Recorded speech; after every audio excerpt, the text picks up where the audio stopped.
You used to be someone. Single mom's bathroom breakdown led to her greatest victory. The fluorescent light in the clinic bathroom flickered at 2:17 a.m. I watched it pulse on, off, while my hands gripped the porcelain sink so hard my knuckles went white. 2 years ago, I stood on a stage in downtown Portland. Spotlight warm on my shoulders. 500 faces turned toward me waiting.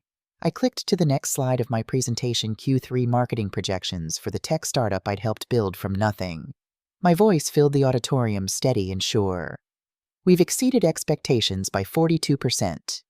Applause rippled through the crowd. Now the email glowed on my phone screen propped against the soap dispenser. Ms. Ashford, my client is filing for full custody of the minor children. We have documented evidence of your financial instability and emotional unfitness as a primary guardian. The words blurred. My chest squeezed tight like someone had reached inside and was wringing out my lungs. I couldn't get air, couldn't breathe. The bathroom walls tilted. This was the 4th panic attack this month. I'd learned not to fight them. Just wait. Let the wave crash over you. Let it pull you under. Eventually you surface. I counted. 1, 2, 3. At 37, I knew exactly how many tiles were on this bathroom floor. 48. I'd counted them during my break today, and yesterday, and the day before that. At 52, my heartbeat started to slow. At 70, I could breathe again. I turned on the faucet. Cold water on my wrists.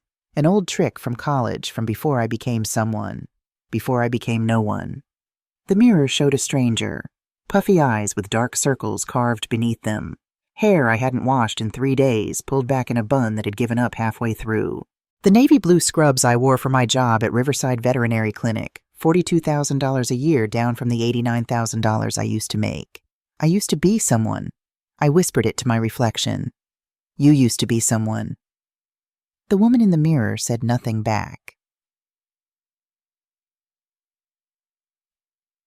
6 hours later, I was late. Of course I was late.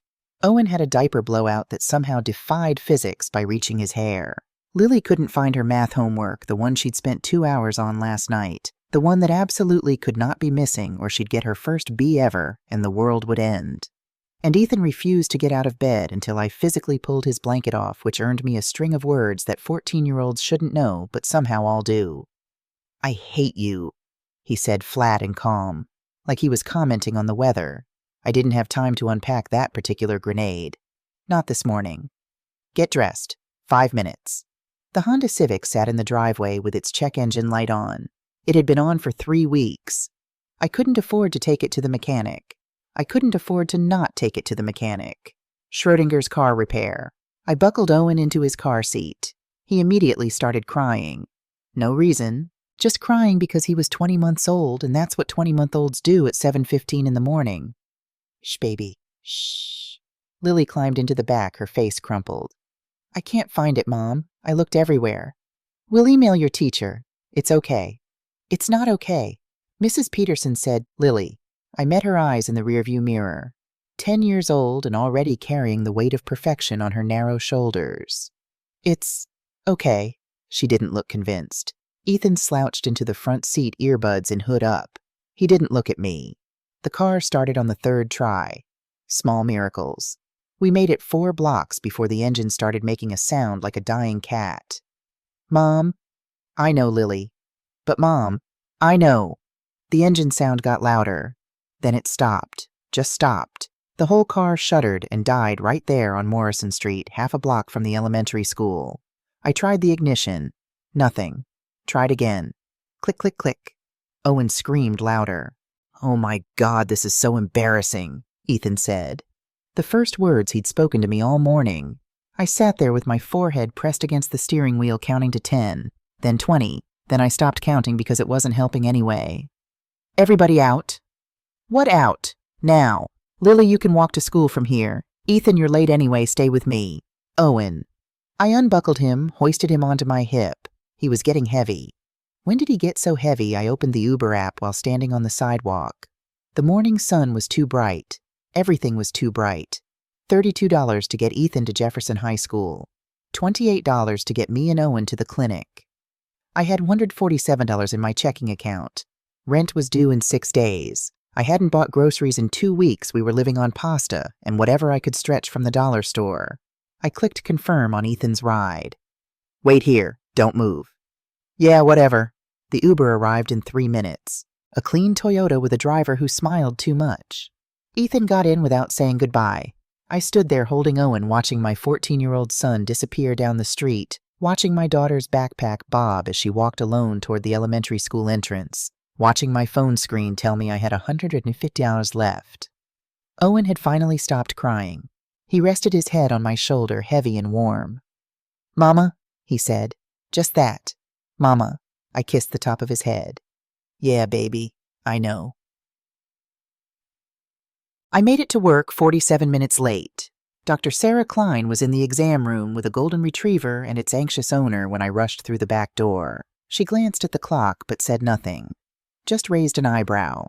Dr. Klein was 63 with steel gray hair cut sharp at her jaw and hands that never shook even during the most delicate surgeries. She'd hired me 8 months ago when I walked in with a resume from a different life and desperation written all over my face. Can you start Monday? She'd asked. I can start today. She'd looked at me, really looked the way she looked at x-rays searching for fractures, and nodded. Monday's fine. Go home. Get some rest. I didn't know how to tell her I had nowhere to rest. That home was a cramped 2-bedroom apartment in the worst part of Gresham where Owen slept in my room and Ethan and Lily shared a space the size of a closet. That rest was a luxury I couldn't afford. Now she emerged from the exam room, the golden retriever wagging behind her. Nina, office. After Mrs. Patterson leaves. My stomach dropped. I spent the next 20 minutes checking in a nervous cat updating vaccination records and trying not to calculate how long I could survive without this job. 3 weeks, maybe 4 if I stopped eating. When Dr. Klein called me into her office, I sat in the chair across from her desk and prepared for the end. She didn't sit. She stood by the window looking out at the parking lot. Your car broke down. Not a question.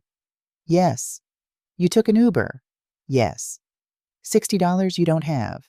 I said nothing. There was nothing to say. She turned to face me. Nina, I'm not going to lecture you about punctuality. You're one of the best assistants I've had. But I need you here. Present. Fully. I am. No. Her voice was gentle. You're drowning. And I can't watch someone drown without throwing them a rope. She pulled an envelope from her desk drawer, handed it to me. Inside was a check for $500. Dr. Klein, I can't. It's a bonus for covering Sharon's shifts last month when she had surgery. Sharon's shifts were, Nina. She sat down now, leaned forward. Take the damn money. Fix your car. Feed your kids. And for God's sake, see someone about those panic attacks you think I don't notice. My eyes burned. How did you? I'm a veterinarian, not a therapist, but I know the look. My sister had it, after her divorce. She stood up. Take Monday off. Paid. Get your car fixed. I couldn't speak, could only nod. And Nina? She paused at the door.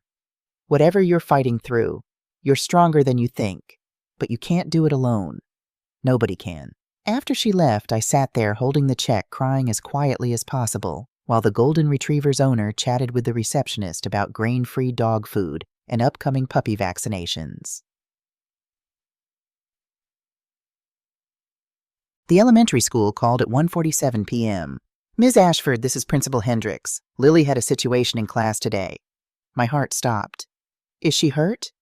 No, nothing like that. But she got very upset during math, refused to participate, started crying. Mrs. Peterson sent her to my office. I closed my eyes. I'll be right there. Owen was napping in the break room. Dr. Klein had converted the old storage closet into a small space with a pack-and-play for emergencies. One of many kindnesses I didn't deserve. I left a note and drove to Bridger Elementary in the newly repaired Honda. The mechanic had taken Dr. Klein's check in 3 hours and somehow made the dying cat sound disappear. Lily sat in the principal's office with her arms wrapped around herself, eyes red. Hey, Bug. She looked up, bottom lip trembling. Principal Hendricks was a kind woman with gray streaks in her black hair and a patience I envied. Mrs. Peterson said Lily became distressed when discussing fractions. She kept saying she didn't understand that she needed to understand that she couldn't fail. I see. Ms. Ashford Lily is one of our top students, but she seems to be putting enormous pressure on herself lately. Has something changed at home? Has something changed at home? Where to start? The divorce, the bankruptcy, the custody battle, the fact that her father was systematically destroying everything we'd built. We're going through a transition, I said. Careful words, neutral words. Principal Hendricks nodded like she understood even though she couldn't possibly. I'd like to recommend our school counselor, just someone for Lily to talk to. No pressure. Lily shook her head violently. I don't need a counselor. I'm fine. I just need to understand fractions. Lily told. I'm fine, Mom. She wasn't fine. None of us were fine.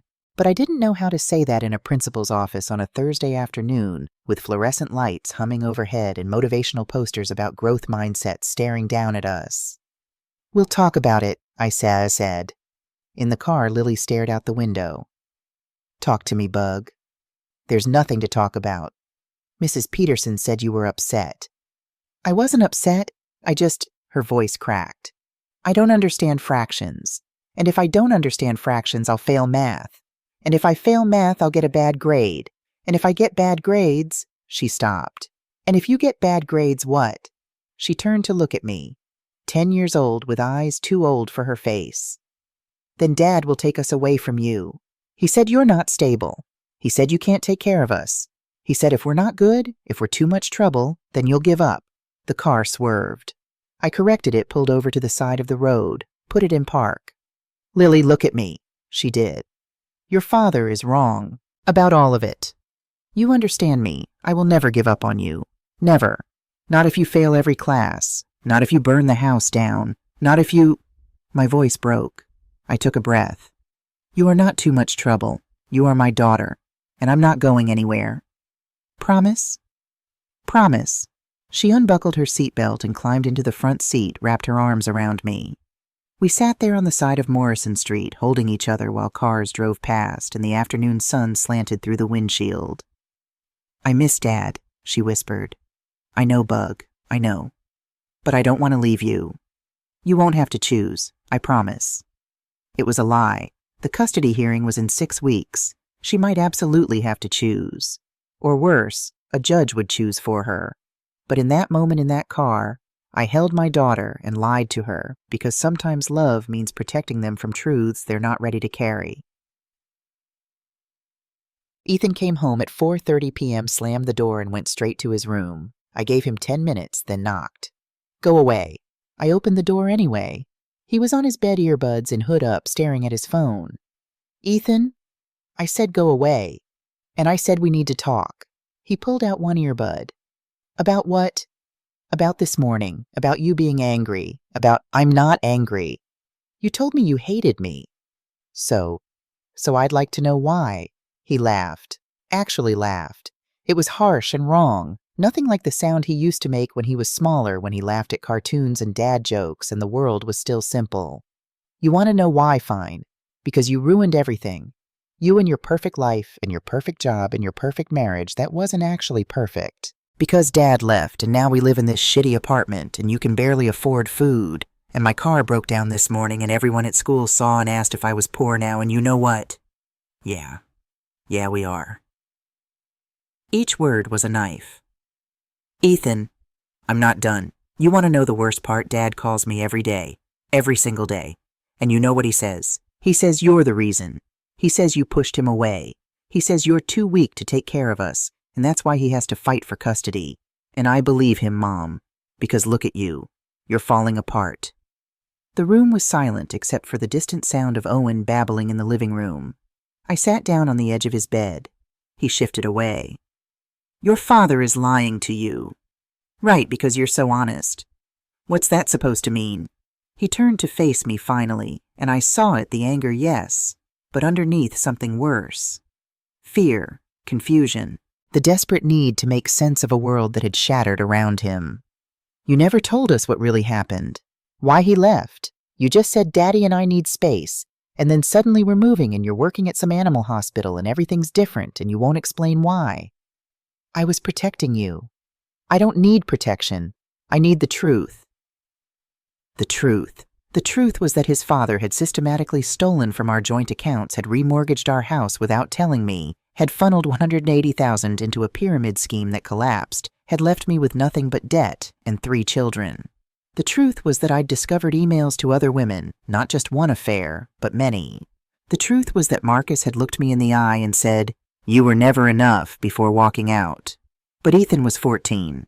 How do you tell your 14-year-old son that his father is a liar and a thief, that the man he idolizes is empty inside? The truth is complicated. I'm not a kid anymore. Stop treating me like one. You're my kid. You'll always be my kid. He put the earbud back in. Conversation over. I stood up, paused at the door. For what it's worth, I don't blame you for being angry. You have every right. But your father is not the man you think he is. And one day you'll understand that. I just hope it's not too late when you do. He didn't respond. I closed the door. That night after dinner, pasta again with butter and salt. Because that's what we had, I put Owen to bed. He went down easy, exhausted from a long day. Lily did her homework at the kitchen table, working through fraction problems with grim determination. Ethan stayed in his room. At 9:30 p.m., my phone buzzed. Unknown number. I almost didn't answer, but something made me pick up. Ms. Ashford speaking. This is Detective James Carter with Portland PD. I'm calling regarding your ex-husband, Marcus Ashford. My blood went cold. What about him? I'm working on a case involving financial fraud, multiple victims. Your name came up in our investigation. I'd like to ask you some questions.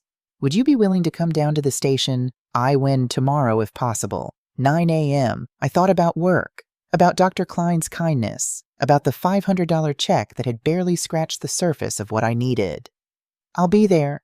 After I hung up, I sat at the kitchen table across from Lily. Who was that? She asked without looking up from her homework. Nobody important.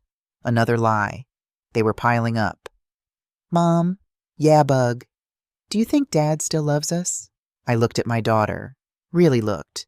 Saw the hope in her eyes, the desperate need to believe that the world was still a safe place, that the people who were supposed to love you wouldn't hurt you. I think your dad loves you very much, in his own way. But not you. Not anymore. She nodded, went back to her fractions. 1/2 + 1/4 = 3/4. Simple math, clean answers. I wished life worked the same way. At 11:00 p.m., I stood in my bathroom. Same fluorescent light, same porcelain sink, same stranger in the mirror. But tonight, no panic attack. Just exhaustion. I thought about the email from Marcus's lawyer, about the custody hearing, about Detective Carter and his questions, about Lily's fear and Ethan's anger and Owen's innocence that wouldn't last forever. I thought about the woman I used to be, standing on that stage, confident, whole. You used to be someone. I turned off the light. Tomorrow I'd go to the police station. Tomorrow I'd figure out what Detective Carter knew. Tomorrow I'd fight. But tonight, I was just a woman standing in the dark trying to remember how to breathe. The elementary school drop-off line moved like molasses at 8:15 a.m. Bye, Mom. Lily kissed my cheek, grabbed her backpack. Wait, Bug, do you have... I checked 3 times. I have everything. She was gone before I could say more. Owen babbled from his car seat, playing with a plastic truck that was missing 2 wheels. Small mercies, he was happy today. I'd take it. The police station was downtown, a hulking gray building that looked exactly like what you'd expect a police station to look like. I found parking 4 blocks away, which meant $3 I didn't want to spend but had no choice. Owen in one arm, diaper bag over the other shoulder, I walked past people in business suits, heading to jobs that probably paid them enough to fix their cars without borrowing money from kind veterinarians. Detective Carter met me in the lobby. Mid-40s average height, the kind of face you'd forget 10 minutes after meeting him, except for the eyes sharp, calculating, missing nothing. Missy Ashford, thank you for coming. You said it was about Marcus. It is. Let's talk somewhere private. He led me to a small room with gray walls and a table and 3 chairs and one of those big mirrors that you know people watch through even though you can't see them. Owen squirmed. I set him down, handed him the broken truck. Would you like coffee, water? I'm fine. What's this about? Detective Carter opened a folder, pulled out photographs, spread them on the table. Do you recognize any of these women? I looked. 5 faces stared back at me. Different ages, different races, but something similar in all of them, a kind of worn-down quality like they'd been beautiful once and life had filed away the edges. No. They all have something in common, Ms. Ashford. They were all in relationships with your ex-husband. Before you, during you, and after you. I stared at the photographs. I knew about one affair. Not this. We have reason to believe Marcus Ashford has been targeting vulnerable women for the past 12 years. He establishes relationships, gains financial access, and systematically drains their resources before moving on to the next victim. We've documented 6 cases so far, including yours. The room tilted. I don't understand. He's filing for custody. He has a lawyer. He's playing a very long game. Detective Carter leaned forward. Ms. Ashford, your ex-husband is what we call a romantic con artist. Everything he did, the marriage, the house, the children, was calculated. He married you because you had good credit and a solid income. He destroyed that, now he's moved on. To who? A woman in California, Jessica Chen. She's 32, works in tech, just received a settlement from her father's estate. He's been with her for 6 months. They're engaged. The photograph swam in front of me. Why custody then? If he's done with us, why fight for the kids? Leverage. Child support, alimony, continued access to you. Men like Marcus, they don't let go easily. Not until they've extracted everything. Owen dropped his truck. It clattered on the floor. I picked it up with hands that shook. What do you need from me? Everything. Bank statements, emails, text messages, documentation of any financial transactions. We're building a case, but it takes time. And Ms. Ashford, he met my eyes. I need you to understand something. Your ex-husband is dangerous. Not physically, perhaps, but psychologically. He knows how to manipulate, how to hurt. If you help us, there's a risk he'll escalate his custody battle, use anything he can against you. He already is. I know. I've seen the filing. He closed the folder. You're described as financially and emotionally unstable, unable to provide proper care. The irony being he's the reason you're in this position. So what do I do? Fight back. Help us build the case. And in the meantime, he pulled out a business card, slid it across the table. Talk to this woman. Her name is Sienna Rodriguez. She's one of his victims. She lives here in Portland. She might have information that can help you. I took the card. Sienna Rodriguez RN, a local phone number. Why would she help me? Because she doesn't want what happened to her to happen to someone else. And because, he paused, she mentioned she has children at Bridger Elementary, same school as your daughter. Small world getting smaller. 10. I called Sienna from the parking lot. She answered on the second ring. Hello? Hi, this is Nina Ashford. Detective Carter gave me your number. Silence. Then, I was wondering when you'd call. Can we meet? There's a coffee shop on Hawthorne, Rooster Bean. Do you know it? I can find it. 1 hour? I'll be there. Nyam. Rooster Bean was the kind of place with mismatched furniture and local art on the walls, and coffee that cost $6 a cup. I ordered black coffee and water for Owen, found a table in the back. Sienna arrived exactly 1 hour later. I recognized her immediately, even though we'd never met. She had the same quality as the women in Detective Carter's photographs, that worn-down look. But underneath, something else. Steel. She was 33, but could pass for 25 or 40 depending on the light. Petite dark hair, pulled back scrubs under a jacket. Coming from or going to a shift. Nina Sienna. We shook hands. She ordered coffee, sat down across from me. For a long moment, neither of us spoke. Then she said I was the other woman. 3 years ago. Before you. Detective Carter told me. Did he tell you that I didn't know? That Marcus said he was divorced, that his ex-wife was crazy, that she'd turned his kids against him? Did he tell you I believed every word? No. Well, I did. She wrapped her hands around her coffee cup. We were together for 8 months. He moved in, had access to my accounts. When it ended, I was $47,000 in debt. Credit ruined. He left me with nothing except the knowledge that I'm an idiot. You're not an idiot. No, she laughed bitter. I'm a nurse. I'm supposed to be smart. But I fell for every lie, every excuse. And when I found out the truth, that he was still married to you, that I was just another mark, I wanted to die. Actually wanted to die. Owen reached for her, curious. She smiled at him, a real smile that softened her whole face. How old? 20 months. He's beautiful. They all beautiful. Yeah.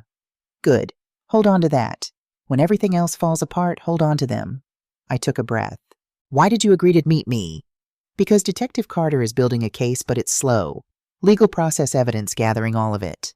And in the meantime, Marcus is free. Free to destroy you the way he destroyed me. Free to move on to the next woman. I can't let that happen. What can you do about it? She reached into her bag, pulled out a folder, handed it to me. Inside were printouts, text messages, emails, photographs, documentation of Marcus's relationship with her and with at least 3 other women all overlapping. I've been gathering evidence for 2 years, ever since I figured out what he was. I hired a private investigator.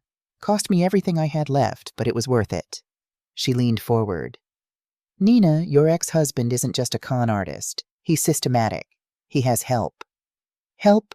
His mother, Evelyn Ashford.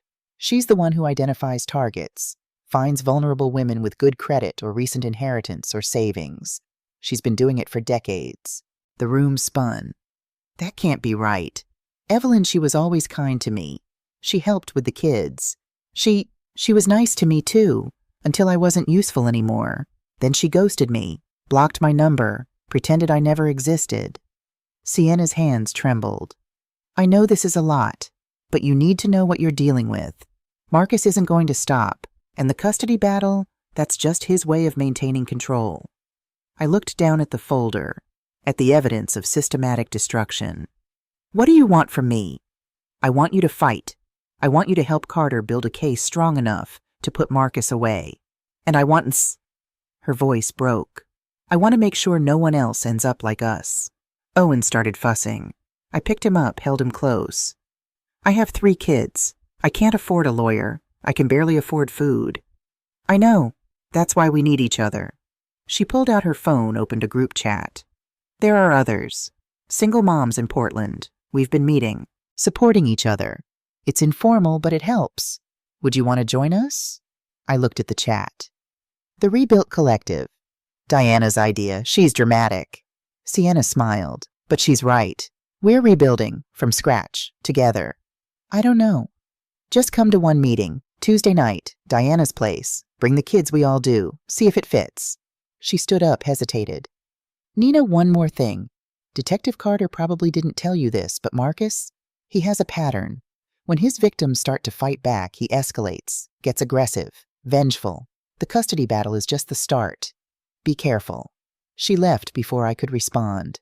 I sat there holding Owen, looking at the folder in front of me, thinking about Tuesday night and the Rebuilt Collective, and women I didn't know who might understand what I was going through. Thinking about Evelyn's kind smile and the way she'd helped me when Owen was born, holding him while I showered, cooking meals, being the mother-in-law I'd always wanted. Thinking about the possibility that everything I knew was a lie. Diana Washington lived in a small house in St. John's, the kind of neighborhood where people actually talked to each other, and kids played in the street until the streetlights came on. From the outside, it looked modest but cared for flower boxes in the windows, a neat porch, painted shutters. I almost turned around 3 times on the drive over. Tuesday night, 7 p.m., Owen asleep in his car seat, Lily reading in the back with a flashlight. Ethan had refused to come, stayed home alone for the first time, which terrified me, but I didn't have a choice. Trust him, Dr. Klein had said when I mentioned it. 14 is old enough, and he needs to know you trust him. So I'd left him with emergency numbers, frozen pizza, and strict instructions to call if anything happened. Now I stood on Diana's porch with my sleeping toddler and my anxious 10-year-old knocking on a stranger's door because I didn't know what else to do. Diana answered on the second knock. She was 40 tall, with dark skin and hair cut close to her scalp. She wore jeans and a Northwestern University sweatshirt and had the kind of presence that filled a room confident, solid, unshakable. You must be Nina. Come in, come in.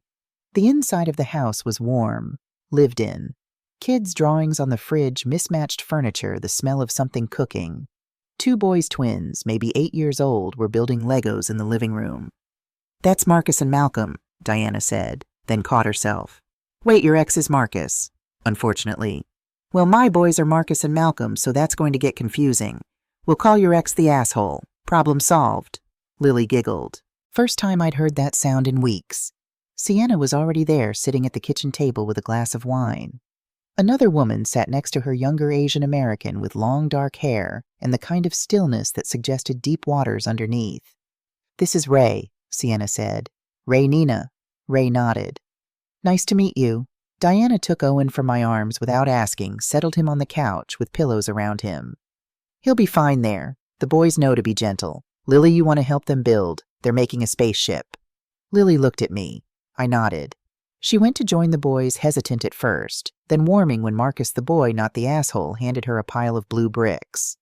"Sit," Diana commanded. "Wine or coffee?" "Coffee, I'm driving." "Smart woman." She poured me a mug, black and strong. I wrapped my hands around it, grateful for something to hold.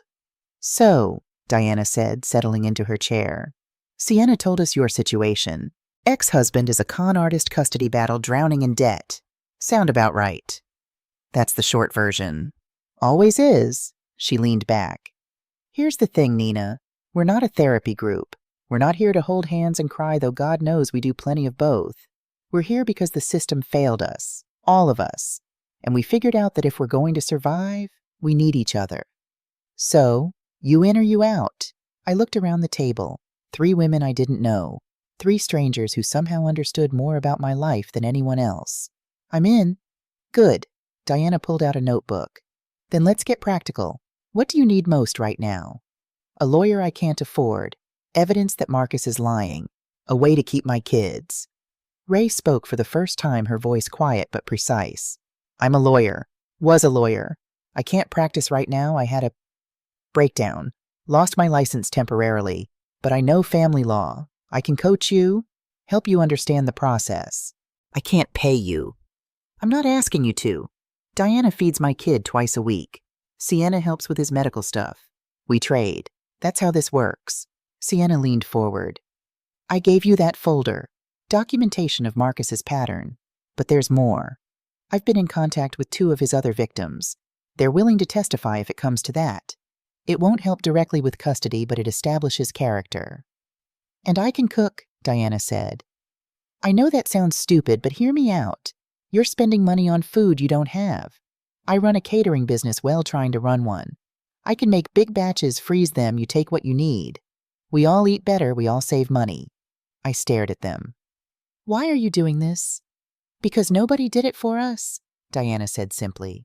"And because we're tired of watching women like us fall through the cracks." Ray pulled out her laptop. "Let's start with the custody filing. Do you have a copy?" I did. I pulled it up on my phone, forwarded it to her. She read in silence, her face unreadable. After a long moment, "This is bad." "I know." "No, I mean this is really bad. They're not just alleging financial instability. They're alleging neglect. It says here that your 14-year-old son has been skipping school, that your 10-year-old daughter had an emotional breakdown in class, that you've been late to work repeatedly, that you had a panic attack in public." My coffee turned to acid in my stomach. "How do they know about the panic attack? Do you have mutual friends? Family? His mother? Evelyn? She—" I stopped. Remembered what Sienna had said. Evelyn wasn't just his mother. She was his accomplice. "She's been watching you," Sienna said quietly. "Documenting everything. Building a case. She babysat Owen last month. I asked her to. I didn't have anyone else." "What did you tell her?" "Nothing. Just I had a job interview. She said she was happy to help." Ray typed something. "The job interview. Did you get the job?" "No." "They'll use that. They'll say you're unstable, can't hold employment, desperately looking for work, which means you're financially stressed." "I am financially stressed." "I know, but we have to reframe it. You're not unstable. You're a single mother working full-time while caring for 3 children. You're not neglecting them. You're doing everything humanly possible. Your son isn't skipping school because of you. He's struggling with the divorce, which is normal. Your daughter didn't have a breakdown.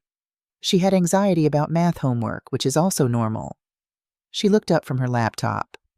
"This is winnable, Nina, but you need to stop playing defense.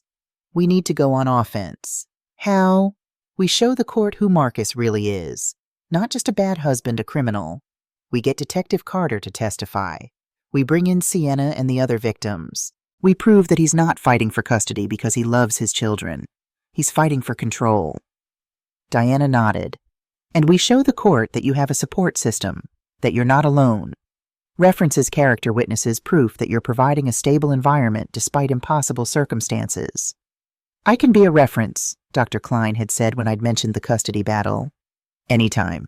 What about Ethan? I asked. The skipping school. That's real. Sienna and Ray exchanged a look. What? I said. Nina, Sienna said carefully. Have you checked his phone? I try to respect his privacy. Respect it later. Right now you need to know if Marcus is manipulating him, because that's what men like him do. They turn kids against the other parent. I thought about Ethan's anger, his words. Dad says you're the reason. Dad says you're too weak. How do I check without him knowing? You don't, Diana said bluntly. You tell him you need to see it. You're his mother. You have a right to know what's happening in his life, especially if his father is involved. He'll hate me more than he already does. Maybe. Or maybe he's waiting for you to step up, to protect him. Diana's voice softened. Kids don't always know when they're being manipulated. Sometimes they need their parents to show them. From the living room, Lily's laugh rang out. She was showing the twins how to build a Lego bridge explaining structural integrity with the seriousness of a tiny engineer. Owen slept peacefully on the couch. For just a moment, everything felt normal. Okay, he said. Tell me what to do, Dashem. We spent the next 2 hours strategizing. Ray outlined the legal process. The custody hearing was in 5 weeks. We needed documented evidence of Marcus's fraud character references, proof of my stability. She drafted questions I should ask Detective Carter, information I needed to gather. Sienna showed me her folder, not just texts and emails, but financial records. Bank statements showing how Marcus had drained her accounts. Credit card bills in her name for purchases she never made. A paper trail of systematic theft. We need yours too, she said. Everything from your marriage. Joint accounts, mortgages, loans. All of it. It's at home. Boxes of it. I couldn't look at it after. I know, but we need to look now. Diana wrote out a meal schedule. Tuesdays and Thursdays you pick up dinner here. I'll have containers ready. No arguments, no payment. You're feeding 3 kids on nothing that stops now. Diana, I can't just... You can and you will. And when you're back on your feet, you'll help someone else. That's how this works. Before we left, Ray pulled me aside. Nina, there's something I need to tell you. Her voice was different, uncertain. I did some digging into your past. Standard background research for the case. She paused. There's a connection between us. My stomach dropped. What kind of connection 15 years ago, before you met Marcus? You were in a relationship with someone named David Nguyen. The world stopped. David. I hadn't heard that name in 15 years. Hadn't let myself think about him, about what happened, about he's my brother, Ray said quietly. I couldn't breathe. Your brother. I didn't know about you. Not until tonight. He never told me. But when I saw your name, your age, the timeline, I called him. He confirmed it. She looked away. He said there was a pregnancy, that you lost the baby, that he left you to deal with it alone. The kitchen walls closed in. Ava, my daughter who never took a breath. 6 months pregnant and bleeding in an emergency room alone, terrified, and David nowhere to be found because he'd left 2 weeks earlier, said he couldn't handle it, said he was too young. Nina, Ray's hand on my arm. I'm so sorry for what he did, for not knowing, don't. My voice was sharp. Don't apologize for him. I'm not. I'm apologizing for me. Because I should tell you that I can't help you anymore. This is a conflict of interest. You should find another lawyer.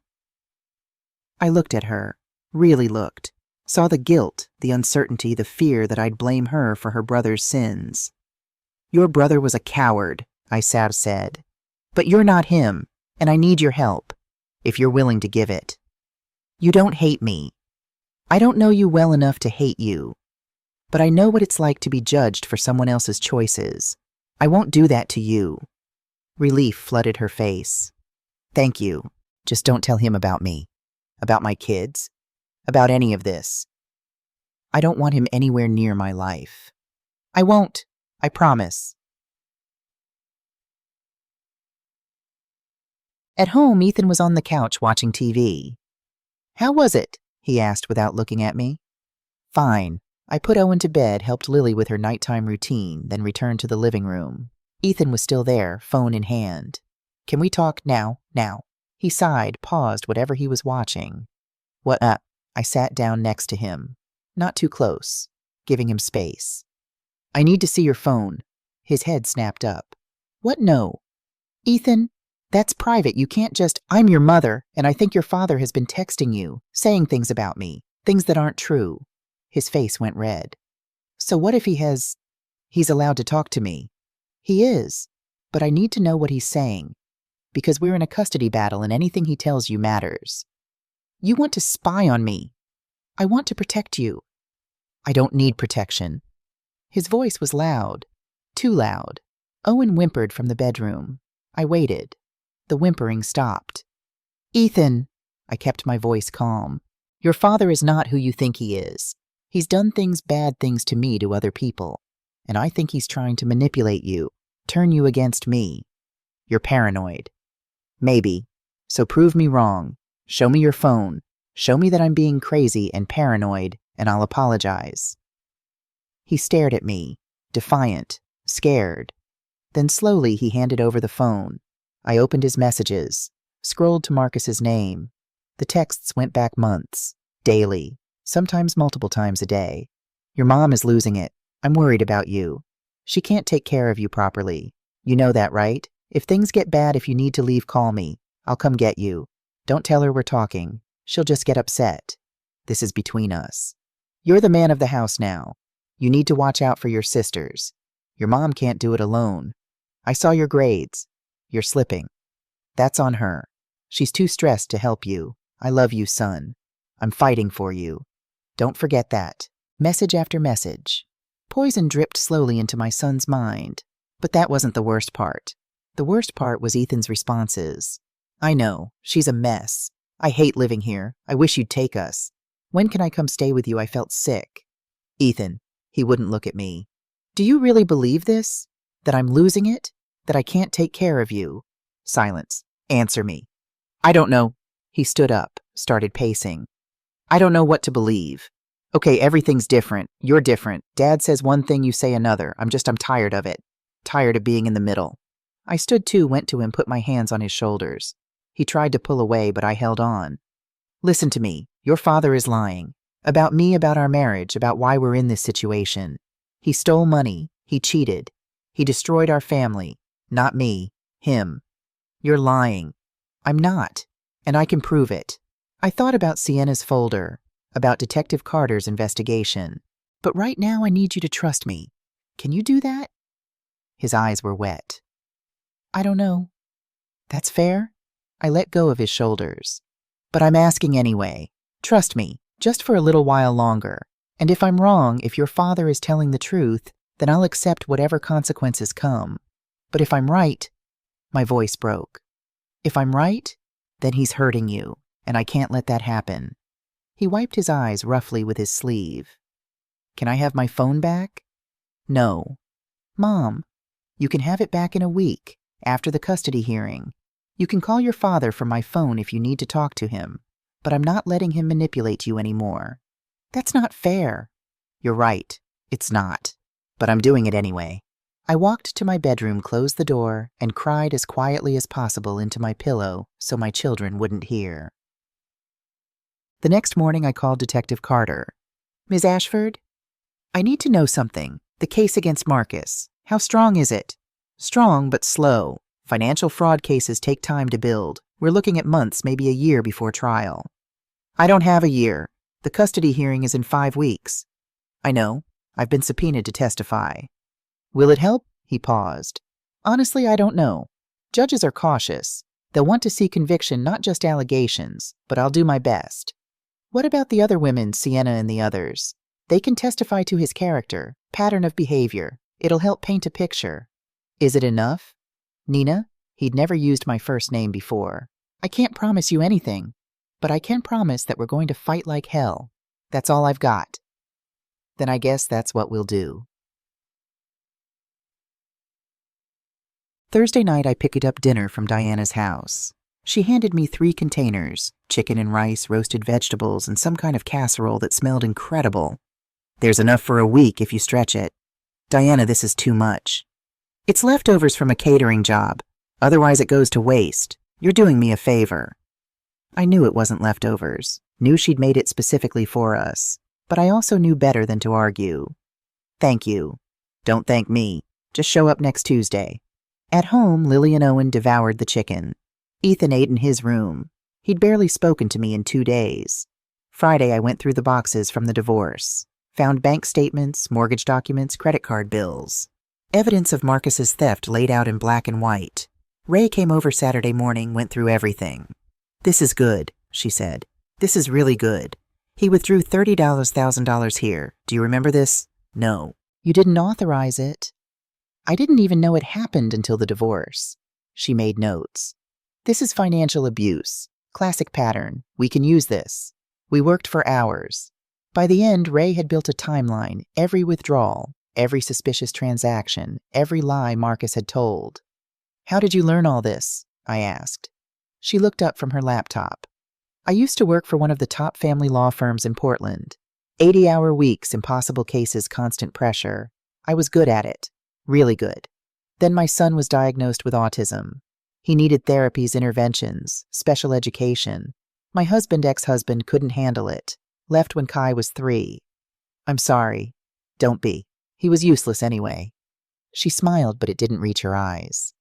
I tried to keep working, keep being supermom, kept telling myself I could do it all. Then one day I had a panic attack during a deposition. Complete breakdown. Couldn't breathe, couldn't think, couldn't function. They had to call an ambulance. What happened? I took a leave of absence, which turned into permanent leave. Lost my job, lost my license temporarily. There's a mental health evaluation process for lawyers who have breakdowns. I'm going through it now, trying to get reinstated. In the meantime, I'm basically unemployed, living off savings that are running out, trying to figure out how to be a good mom to a kid who needs more than I know how to give. You seem like you're doing fine. I'm not, but I'm pretending really well. She closed her laptop. That's what we all do, right? Pretend we're fine until maybe we actually are. Sunday I did something I hadn't done in months. I took all 3 kids to the park. It was sunny rare for Portland in March, the kind of day that feels like a gift. Owen played in the sand. Lily swung on the swings, pumping her legs, getting higher and higher. Ethan sat on a bench next to me, scrolling through my phone since he didn't have his own. I saw the texts, he said suddenly. I looked at him. From Dad. I saw you reading them the other night. I know. He really said all that stuff about you being unstable. He did. Ethan was quiet for a long time. Then, I don't think you're unstable. My throat tightened. Thank you.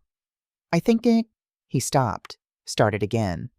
I think I was mad because everything changed and I didn't know who to blame. And Dad made it easy. He said it was your fault and I wanted to believe him because then I didn't have to be confused anymore. That's normal. It's not fair, though, to you. I reached over, took his hand. He let me.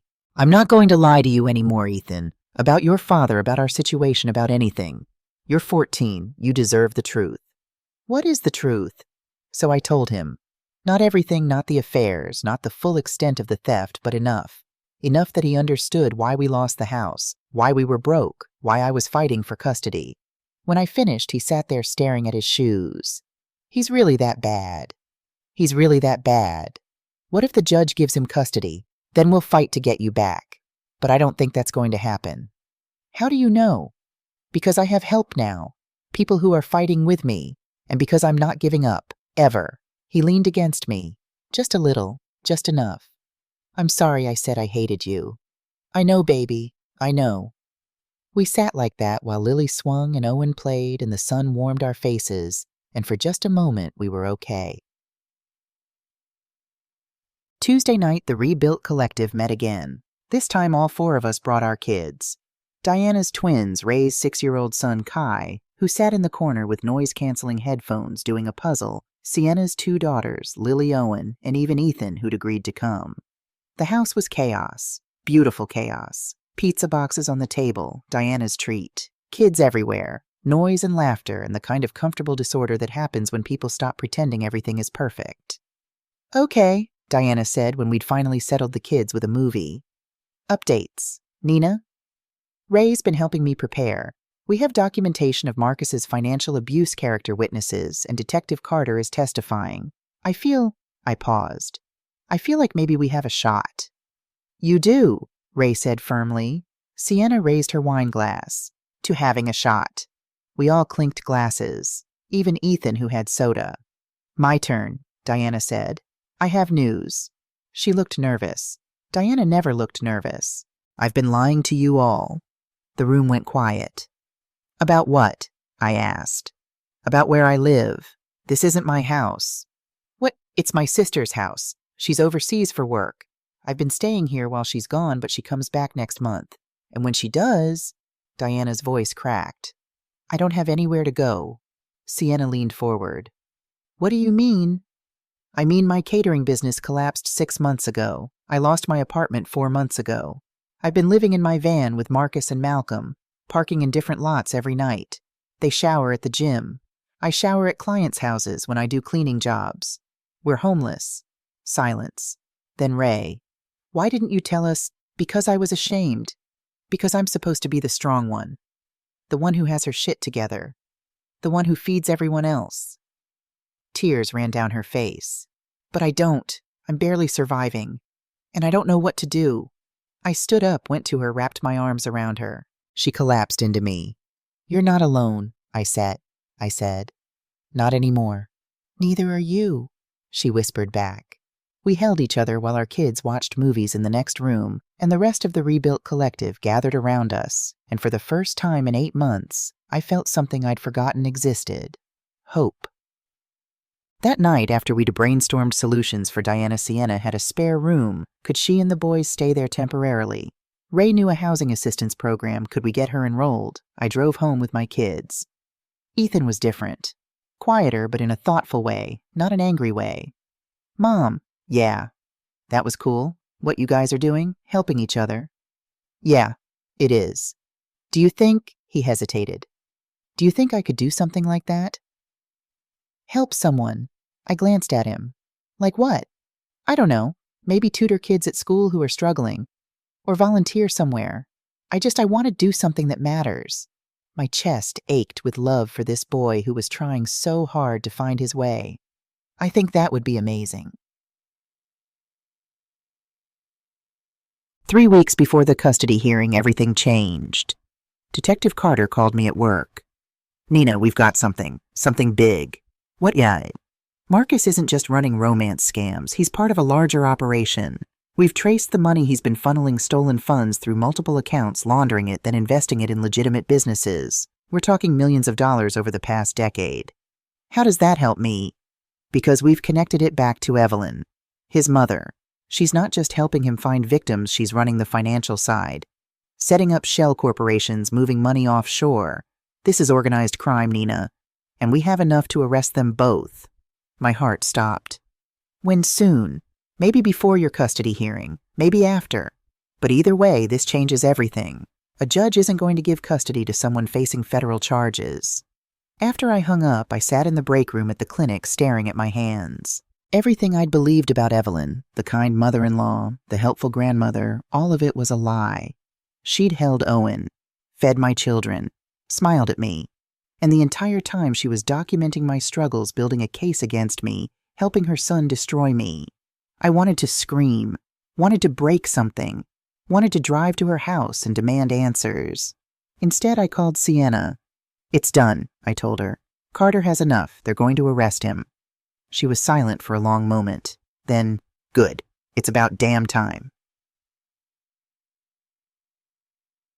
2 weeks before the custody hearing, I met with the lawyer Marcus had hired. His name was Richard Thornton, expensive suit and shark eyes.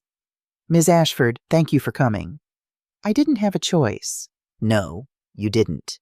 He opened a folder. My client is willing to make you an offer. I'm listening. Drop the allegations against him. Stop cooperating with Detective Carter's investigation. In exchange, he'll withdraw the custody petition. You keep the children, he pays minimum child support, and everyone moves on. And he continues destroying other women's lives. My client's personal relationships are not your concern. They are when he's a criminal. Alleged criminal. Nothing's been proven.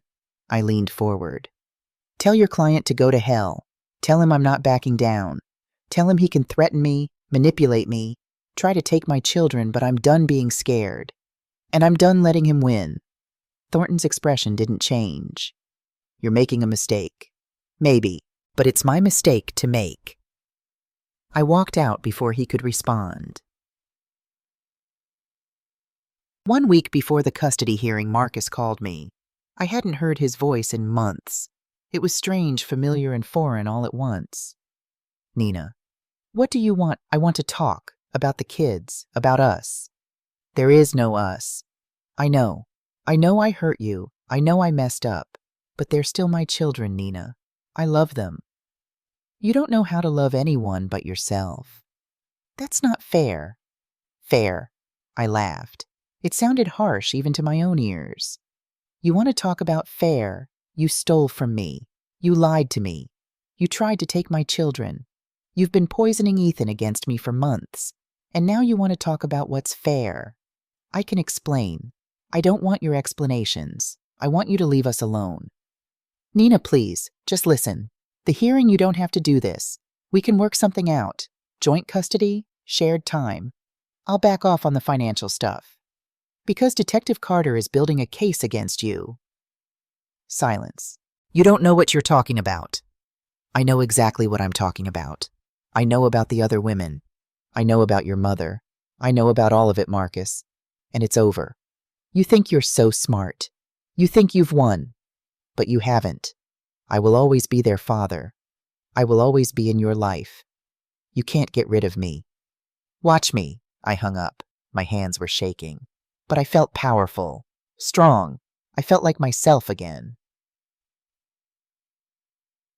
The night before the custody hearing, the Rebuilt Collective gathered at Diana's at Sienna's place, where Diana was now staying with her boys.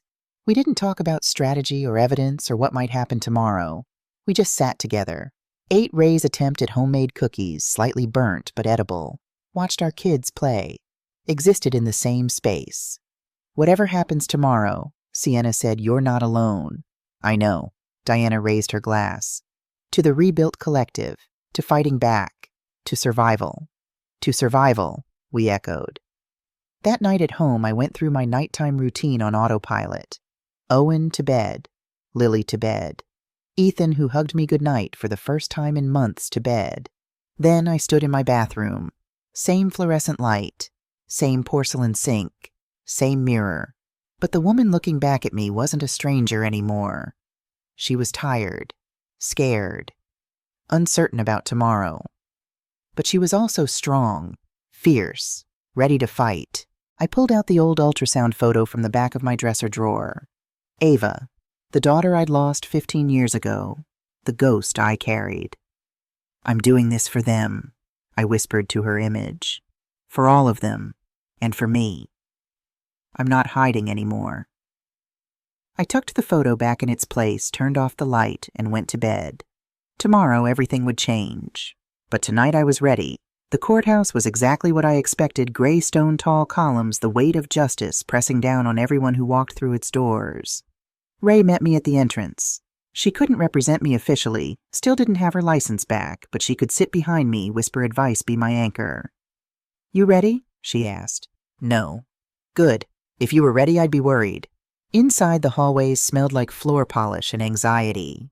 People rushed past lawyers in suits, families in their best clothes, everyone carrying folders and fear. Marcus was already there, sitting on a bench outside courtroom 4B with Richard Thornton.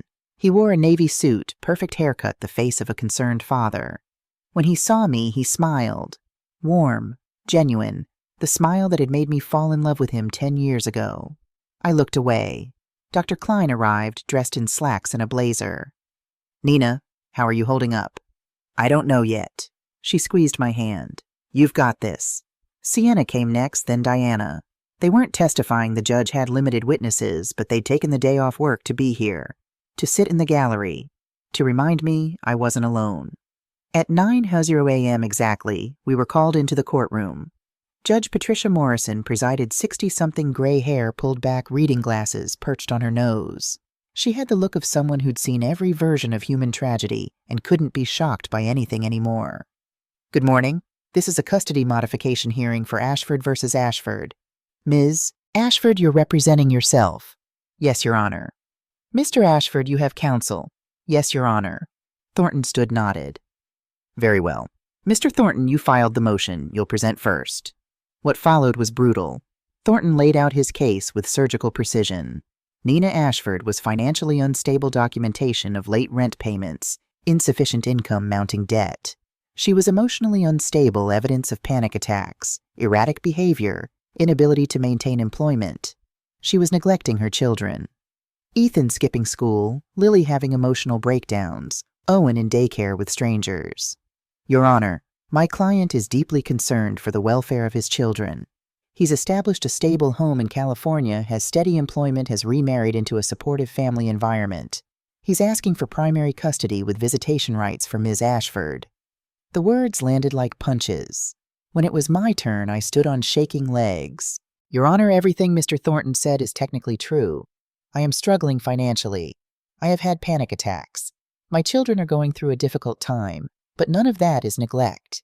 It's the reality of being a single mother, abandoned by her husband. Abandoned is a strong word, Ms. Ashford. It's an accurate word. May I present evidence? Proceed. I handed over the documents Ray had prepared. Bank statements showing Marcus's withdrawals without my knowledge. Credit card bills in my name for purchases I never made. The timeline of financial abuse. Your Honor, my ex-husband didn't just leave. He destroyed our financial stability. He stole from our joint accounts. He remortgaged our home without my consent. He left me with $180,000 in debt while he moved to California with his new fiancée. Judge Morrison reviewed the documents. Her expression didn't change. These are allegations, Ms. Ashford. Has your ex-husband been convicted of any crime? Not yet, Your Honor, but there's an ongoing investigation by the Portland Police Department. Thornton jumped up. Objection. My client hasn't been charged with anything. These are baseless accusations meant to tarnish his character. Your Honor, I have Detective James Carter here to testify about the investigation. Judge Morrison looked interested for the first time. Very well. Call your witness. Detective Carter took the stand, gave his oath, sat down. I'd practiced this with Ray 100 times. Detective Carter, can you tell the court about your investigation into Marcus Ashford? Yes. We're investigating Mr. Ashford for multiple counts of financial fraud, identity theft, and money laundering. We've identified at least 6 victims over the past 12 years who report similar patterns. Romantic relationships followed by financial exploitation. Marcus's face went pale. Has Mr. Ashford been arrested? Not yet, but we expect charges to be filed within the next 30 days. Thank you, Detective. Thornton's cross-examination was vicious. Detective Carter, you said you expect charges, but no charges have been filed, correct? And these alleged victims, have any of them filed police reports at the time of the alleged crimes? Most didn't. Financial abuse victims often don't report immediately. So we have no contemporaneous documentation, just stories from women who may have their own motivations for implicating my client. That's not... Thank you, Detective. No further questions. Judge Morrison called for a recess. In the hallway, Ray grabbed my arm. That was good. Really good. But it's not enough. We need something stronger. I don't have anything stronger. Yes, you do. You have Ethan. What's he? Your son. He's 14, old enough for the court to consider his preference. If he testifies that he wants to stay with you, I can't put him through that, having to choose between his parents in front of a judge. Nina, Ray's voice was gentle. I know it's hard, but this is war. And sometimes in war you use every weapon you have. I looked through the courtroom window. Ethan sat in the gallery next to Diana, looking small and scared. I can't. Then we might lose. Before I could respond, Thornton approached. Ms. Ashford, my client would like to speak with you, in private. Absolutely not, Ray said. It's fine, I told her. I'll talk to him. Marcus was waiting in a side room, alone, no lawyer. When I walked in, he stood. Nina, thank you for, What do you want, Marcus? He looked tired, older than I remembered. The charm was still there, but underneath I could see cracks. I want to stop this. All of this. The hearing, the fighting, the investigation. We can work something out. Joint custody. Fair division of time. I'll even help with finances if I tell Detective Carter I was lying, if I drop the investigation. I never said that. You didn't have to. He moved closer. Too close. I stepped back. Nina, please. I know I hurt you. I know I made mistakes, but I'm trying to be better. For them. For our kids. Our kids that you barely see, that you manipulate against me, those kids. I'm their father. Biology doesn't make you a father. Showing up makes you a father. And you haven't shown up in 8 months. Because you've poisoned them against me. There it was. The anger underneath the charm. I haven't had to poison them against you. You did that yourself. He grabbed my arm. Not hard enough to hurt, but enough to control. You think you're so strong now. You think you've won because you have your little support group and your detective and your evidence. But you haven't. Because at the end of the day, I'm still their father. And I will be in their lives forever. And that kills you, doesn't it? That you can't get rid of me. I pulled my arm away. You're right. I can't get rid of you. But I can make sure you never hurt them the way you hurt me. I can make sure they see exactly who you are. And I can make sure that when they're old enough to choose, they'll know the truth. Nina, we're done here. I walked out. When the hearing reconvened, Judge Morrison called Ethan to the stand. I hadn't asked him to testify, hadn't prepared him. But apparently he'd asked on his own. He walked up there in his button-down shirt and khakis that were slightly too short, looking like the child he still was pretending to be the man everyone needed him to be. Judge Morrison spoke gently. Ethan, you don't have to testify if you don't want to. This is your choice. I want to. Okay? I'm going to ask you some questions. Just answer honestly. There's no right or wrong. Understand? Yes, ma'am. Do you love both your parents? Yes. Where do you currently live? With my mom, in Gresham. How is that living situation? Ethan looked at me, then at Marcus. It's hard. We don't have a lot of money. The apartment is small. Mom works all the time. But, he paused. But we're together. My sisters and me and Mom. And she tries really hard. Like really hard. She makes us breakfast even when she's exhausted. She helps with homework even though she doesn't understand the new math they teach. His voice cracked. She's just trying her best. What about your father? You've been in communication with him. Yeah, he texts me a lot. What does he say? Ethan pulled out his phone. My phone, actually. The one I'd confiscated. Can I read some? Judge Morrison nodded. Ethan scrolled through, read aloud. Your mom is losing it. I'm worried about you. She can't take care of you properly. If things get bad, call me. I'll come get you. Don't tell her we're talking. The courtroom was silent. Ethan, the judge said carefully, do you believe your mother is losing it? I did, for a while. Because Dad kept saying it and I wanted to believe him because then everything made sense, but... He looked at me again. But then I saw what was really happening. Mom isn't losing it. She's just fighting. Fighting for us. Fighting to keep us fed and safe and together. And Dad? Yes, Dad's lying. About everything. About why they got divorced. About why we don't have money. About Mom being unstable. All of it. Thornton stood up. Objection. The child is clearly being coached. I'm not being coached. Ethan's voice was loud. Nobody told me what to say. I wanted to testify because I'm tired of Dad making Mom sound crazy when she's not, when he's the one who ruined everything. Judge Morrison held up a hand. Mr. Thornton, sit down. Ethan, continue. I found out Dad has been recording our phone conversations, saving texts, trying to get me to say bad things about Mom so he can use it in court. And when I figured that out, He pulled out another phone from his pocket. I started recording too, every conversation, every lie. I have months of recordings, Your Honor. Proof that he's been manipulating me. Marcus stood up. That's illegal. He can't Mr. Ashford, sit down or I'll have you removed. Judge Morrison's voice was steel. She turned back to Ethan. You recorded your father without his knowledge. Yes, ma'am. I know it's probably not allowed as evidence or whatever, but I don't care. I wanted someone to know the truth. That he's not this great dad who wants custody. He just wants to hurt Mom, and I'm not going to let him. Tears ran down my face. I couldn't stop them. Judge Morrison was quiet for a long time. Then, Ethan, who do you want to live with? My mom. Always my mom. Even though money is tight, even though things are hard, especially because things are hard, because she didn't give up on us. She could have, lots of times, but she didn't. And I'm not giving up on her either. Thank you, Ethan. You can step down. He walked back to his seat. Diana wrapped an arm around him. Judge Morrison looked at both of us. I'm going to take a 30-minute recess to review all the evidence. When I return, I'll issue my ruling. Those 30 minutes felt like 30 hours. I sat in the hallway with Ray and Sienna and Diana and Dr. Klein, unable to speak, barely able to breathe. Ethan sat next to me, holding my hand. I'm sorry I didn't tell you, he said quietly, about the recordings. I needed to do something, to help. You did help, more than you know. Do you think it's enough? I don't know, baby. I hope so. When we were called back in, Judge Morrison had papers in front of her. I've reviewed all the evidence and testimony presented today. This is a difficult case. Both parents clearly love their children.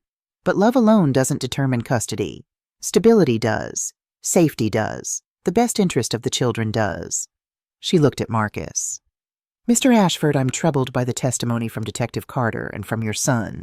While you haven't been convicted of any crime, the pattern of behavior described suggests serious concerns about your character and your motivations for seeking custody. She turned to me. Ms. Ashford, you're clearly struggling, financially, emotionally, in many ways. But struggle doesn't equal neglect. And the fact that you have built a support system that you're working to provide for your children, despite enormous obstacles, that speaks to resilience and determination. My heart pounded. Therefore, my ruling is as follows. Primary physical custody remains with Nina Ashford. Marcus Ashford is granted supervised visitation 1 weekend per month, to be reassessed in 6 months pending the outcome of the criminal investigation. Child support is set at $1,500 per month. This ruling is effective immediately. Thornton jumped up. Your Honor, we'd like to appeal. You have that right, Mr. Thornton, but until any appeal is heard, this ruling stands. She banged her gavel. Court is adjourned. For a moment I couldn't move, couldn't process. Then Ray was hugging me, and Sienna was crying, and Diana was laughing, and Ethan was saying, we won, like he couldn't believe it either. We won. I looked across the courtroom at Marcus. He was staring at me with an expression I couldn't read. Not anger, not sadness, defeat. For the first time in our entire relationship, I'd beaten him. And it felt like breathing after being underwater for too long. That night, the Rebuilt Collective threw an impromptu celebration at Sienna's place. Pizza and soda and cheap wine and more kids than the apartment could reasonably hold. To Nina, Diana said, raising her glass. To fighting, to winning. To all of us, I corrected. I couldn't have done this without you. That's the point, Ray said. None of us can do it alone. But together we're unstoppable. Later, after the kids were asleep, piled on couches and floors, a tangle of blankets and small bodies, the 4 of us sat on Sienna's tiny balcony looking out at the Portland skyline. What happens now? Sienna asked. Now, I thought about it. Now I figure out how to live. Really live. Not just survive. Same, Diana said. I start apartment hunting next week. Ray connected me with that housing program. I might actually qualify. You will? Ray said confidently. And I have my reinstatement hearing in 2 months. If it goes well, I can start practicing again. And if it doesn't, I asked, then I figure out plan B like we always do. Sienna was quiet. What about you? I asked her. I don't know. I've been so focused on taking down Marcus, on helping everyone else. I haven't thought about what I want. What comes next for me? Then maybe it's time to start thinking about it, Diana said gently. Maybe. We sat in comfortable silence, watching the city lights blink in the darkness. Can I tell you guys something? I said. Always, Ray answered. I had a baby 15 years ago, before Marcus, before any of this. I was 22 and pregnant and terrified. The father left. I miscarried at 6 months, lost her, and My voice broke. I never told anyone, not Marcus, not my sister, no one. I just buried it and pretended it never happened. Sienna reached over, took my hand. I named her Ava, and for 15 years I've been carrying her around like a ghost. thinking I wasn't allowed to be happy because I'd failed her somehow, like I was being punished. Nina, Ray said softly, you didn't fail her. You lost her. That's not the same thing. I know, logically I know, but I couldn't feel it until I looked at all of them. Until now, until you guys showed me that I'm allowed to be broken and still be strong, that I'm allowed to have fallen apart and still put myself back together. Diana wiped her eyes. Damn it, Nina. You can't make me cry. I have a reputation. We laughed through our tears. To Ava, Sienna said, raising her glass, and to all the ghosts we carry, may they rest peacefully while we keep fighting. To Ava, we echoed. 3 weeks later, Detective Carter called. Nina, it's happening. We're arresting Marcus and Evelyn tomorrow morning. Thought you'd want to know. Thank you. There's something else. When we searched Evelyn's house, we found documents, financial records going back 25 years. She's been running this operation for decades. Dozens of victims. Maybe more. My stomach turned. How many? We're still counting. But Nina, some of these women didn't survive. Not literally, but financially, emotionally. Bankruptcies, foreclosures, mental breakdowns. One woman committed suicide 3 years after Evelyn and Marcus destroyed her. I sat down heavily. Her name was Catherine Price. She was 38, had a daughter, lost everything house savings custody of her kid, killed herself a year later. Jesus. Yeah, so when you wonder if what you did mattered, it did. You stopped them from doing this to anyone else. After I hung up, I sat in my car outside the clinic thinking about Catherine Price, about a woman I'd never met who'd walked a path similar to mine and hadn't made it to the other side. I thought about how close I'd come to that edge, how many nights I'd stood in my bathroom wondering if it would be easier to just stop fighting. And I thought about what saved me, not strength or courage or any of the things people talk about when they discuss survival.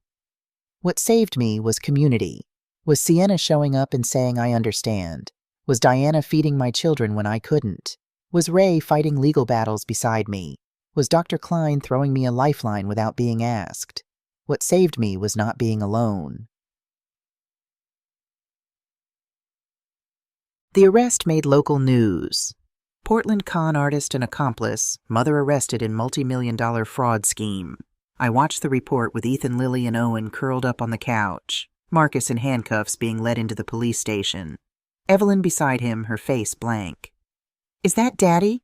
Lily asked. Yes, Bug. Why is he being arrested?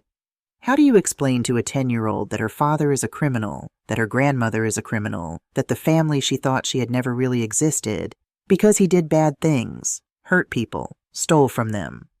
Did he steal from us? Yes. Is that why we're poor now? We're not poor, Lily. We have less than we used to, but we have each other. That's what matters. Ethan was quiet through the whole thing. After the report ended, he turned to me. Do you hate him? Your father. Yeah, I thought about it. Really thought. No, I don't hate him. I'm angry. I'm hurt. I'm disappointed. But I don't hate him. Because hate takes energy, and I don't have any left to give him. I'd rather use it on you three. That's fair, Ethan said. Dad, 2 months after the custody hearing, something unexpected happened. Vanessa, my sister, called. We hadn't spoken in over a year. Not since she'd told me I was making bad choices and needed to take responsibility for my situation. Nina, it's me. I know. Silence. I saw the news. About Marcus. Everyone did. I'm sorry. For what, for not believing you. For thinking you were exaggerating. For... Her voice broke. For not being there when you needed me. I didn't know what to say. Can I come see you? Meet the kids? I know I don't deserve it, but... Why now? Why after all this time? Because I saw you on the news, saw you walking out of that courthouse with your kids, and you looked strong, stronger than I've ever been. And I realized I was wrong about everything. What were you wrong about? I thought you were weak for staying with Marcus, weak for not leaving sooner, weak for letting yourself get into that situation. But you weren't weak. You were surviving. And when you finally had the chance to fight back, you did. You were brave, and I was a coward who judged you instead of helping you. Tears burned in my eyes. Vanessa, I have something to confess, something I should have told you years ago. What? I was in an abusive relationship 4 years ago, before I moved to Seattle. He didn't hit me, not physically, but he controlled everything. My money, my friends, my job. I got out, but barely. And when I saw you with Marcus, saw the signs, I couldn't face it. Because facing your situation meant facing mine. So I pushed you away, pretended you were the problem. I'm so sorry. Why are you telling me this? Because you deserve to know, and because I want to help, if you'll let me. I thought about all the times I'd needed her, all the times she wasn't there, but I also thought about what I'd learned from the Rebuilt Collective, that people are complicated, that hurt people, that forgiveness isn't about forgetting, but about choosing not to carry the weight anymore. Come visit, I said. Next weekend. Meet the kids. We'll talk. Thank you, Nina. Thank you. 10. Vanessa arrived on Saturday with gifts for all 3 kids and tears in her eyes. They're beautiful, she said, watching Owen toddle around the apartment. They're so beautiful. They are. You did this alone. Not alone. I had help. I introduced her to the Rebuilt Collective. They came over for dinner, Diana bringing food, Ray bringing wine, Sienna bringing her girls. We ate and talked and laughed, and for a few hours the tiny apartment felt full of life instead of just full. Later, when everyone had left and the kids were in bed, Vanessa and I sat on the couch. I have something for you, she said. She handed me an envelope. Inside was a check for $15,000. Vanessa, I can't be... Yes, you can. I've been saving for a down payment on a condo.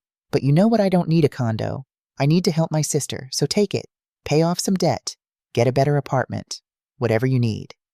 This is too much. It's not enough. Not for everything I should have done. But it's a start. I looked at the check, at the number that could change everything. On one condition, I said. He said, what? Half of it goes to the Rebuilt Collective, to help other women, to make sure nobody has to go through this alone. Vanessa smiled. Deal.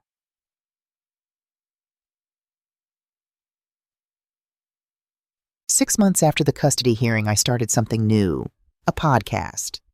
Shattered Foundation, I called it. I talked about financial abuse, about coercive control, about how to spot the warning signs, about how to escape, about how to rebuild. The first episode got 50 downloads, the second got 200. By the 10th, I had 5,000 regular listeners. Women reached out, telling their stories, asking for help, sharing resources. It wasn't a big podcast, wasn't famous, but it mattered. And for the first time in my life, I was doing something that felt like it actually made a difference. Diana's catering business was growing small but steady. She had her own apartment now. Her boys had their own room. Ray got her law license reinstated. Started her own practice specializing in family law. She took on cases pro bono for women who couldn't afford representation.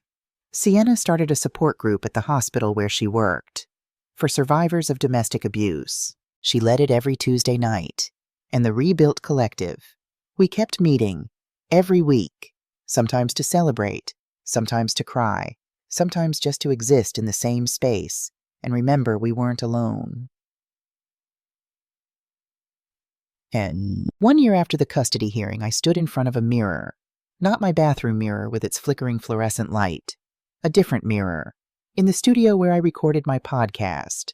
I was about to do my first video episode. Put my face to the voice. I looked at myself. 38 now. Still tired. Still carrying scars. But different. My hair was growing back healthier, fuller. The circles under my eyes were fading. I'd gained back some of the weight I'd lost during the worst of it. I looked like someone who'd survived a war, because I had. Ready, the producer asked. Ready. I sat down, adjusted the microphone, looked into the camera. Hi, my name is Nina Ashford, and this is Shattered Foundation. Today I want to talk about something nobody prepares you for the moment you realize you're going to survive. Not just survive, but rebuild. Because here's the thing about foundations that have been shattered: when you put them back together, you get to choose what to build. And what I chose to build was a life based on truth community and the understanding that strength isn't about never falling apart. It's about getting back up, over and over, until one day you look around and realize you're not just surviving anymore. you're living. The custody arrangement held. Marcus was sentenced to 12 years for fraud and money laundering. Evelyn got 8 years. They appealed, lost. The kids visited Marcus once supervised at the prison. It went badly. Lily cried. Ethan got angry. Owen was too young to understand why Daddy was behind glass. We didn't go back. Maybe one day when they're older, they'll want to try again. Or maybe they won't. Either way, it's their choice.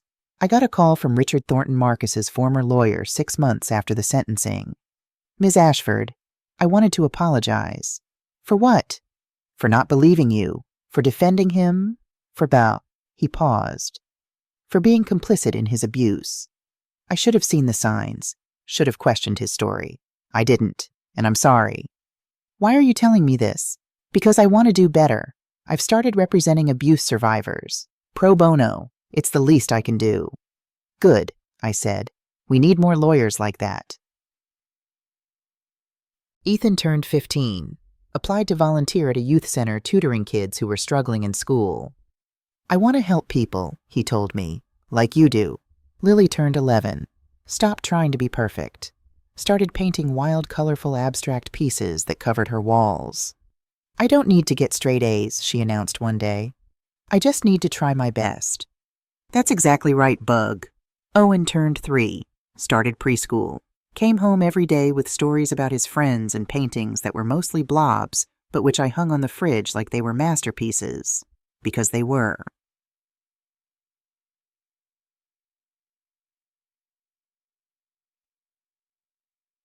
Two years after everything fell apart, I got a new job. Victim advocate at a local nonprofit. Helping women navigate the legal system, connect with resources, escape abuse. It paid $52,000 a year. Not a fortune, but enough. We moved to a better apartment. 2 bedrooms, still small, but the kids didn't mind. They'd learned that home wasn't about square footage. It was about safety, love, presence. Dr. Klein came to my going-away party at the clinic. I'm proud of you, she said. I couldn't have done any of this without you. Yes, you could have, but I'm glad you didn't have to. 3 years later, the Rebuilt Collective started expanding. We formalized it. Became an actual nonprofit safe harbor network. Diana ran the food program. Sienna led the support groups. Ray provided legal services. I did advocacy and outreach. We helped 20 women the first year, 50 the second year. By the third year, we had a waiting list. It wasn't enough. Could never be enough. There were too many women who needed help, too many stories like mine, like ours. But it was something, and something was infinitely better than nothing. 5 years after the custody hearing, I did something I hadn't done since before Marcus. I went on a date. His name was Aaron. He was a social worker I'd met at a conference. Kind eyes, gentle voice, divorced, 2 kids of his own.